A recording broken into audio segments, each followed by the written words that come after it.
Aujourd'hui, nous allons aborder ensemble une nouvelle notion. Il s'agit des volumes. Alors, qu'est-ce qu'un volume? Eh bien, le volume, c'est la place que prend un objet dans l'espace qui l'entoure. Pour bien comprendre la notion de volume, on va d'abord revoir la notion de dimension. Ici, nous avons un segment de droite. On peut mesurer dans un segment de droite la longueur. Donc, on peut effectuer une mesure dans une direction. On dit que le segment de droite a une dimension. Quand on parle de surface, comme par exemple ici le rectangle, on dit qu'il a deux dimensions puisqu'on peut mesurer la longueur et la largeur. Quand on parle d'un solide, eh bien en plus de la longueur et de la largeur, on rajoute une troisième dimension qui est la profondeur.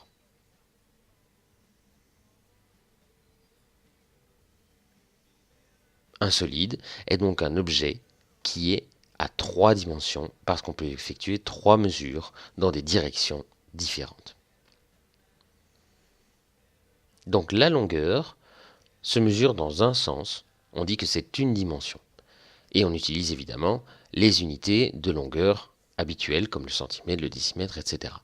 Pour mesurer des surfaces, on a besoin de deux dimensions et on utilise des centimètres carrés, des décimètres carrés, etc. Et pour mesurer des volumes, on a besoin de trois dimensions. Alors, pourquoi est-ce qu'on utilise des centimètres carrés, centimètres cubes, etc. Eh bien, quand on mesure des surfaces, on multiplie les unités entre elles. Ce qui fait qu'on doit indiquer, par un petit 2 ou par un petit 3, qu'on a utilisé plusieurs dimensions. Attention, une conversion de volume ne s'effectue pas comme une conversion de longueur ou de surface. Tu sais qu'un centimètre est égal à 10 mm.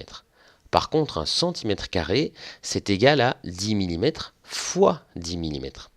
C'est donc égal à 100 mm carrés. Eh bien, c'est la même chose quand on parle de volume.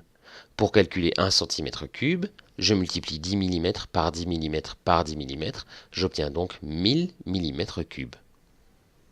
Alors pour voir si tu as compris, le volume de ce parallélépipède rectangle est de, eh bien on multiplie la hauteur, 10 mètres, par la longueur, 7 mètres, par la largeur, 5 mètres. On obtient 350 et pour les unités, on multiplie le mètre par le mètre par le mètre, ça fait des mètres cubes. Le volume de ce solide est donc de 350 mètres cubes. Voilà, j'espère que tu n'as plus de soucis en ce qui concerne les volumes. Si tu as des remarques ou des questions, tu n'hésites pas à me mettre ça dans les commentaires.